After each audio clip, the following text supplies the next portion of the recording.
Good morning, ma'am. Ghee coffee semge bullet proof coffee se smaina ghee do chama ga kaino coffee chama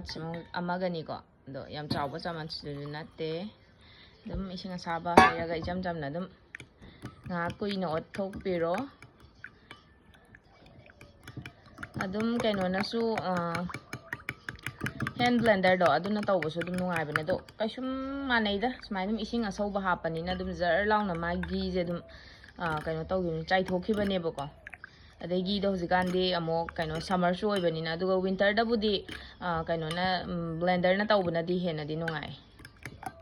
smai na hot piro sini dum to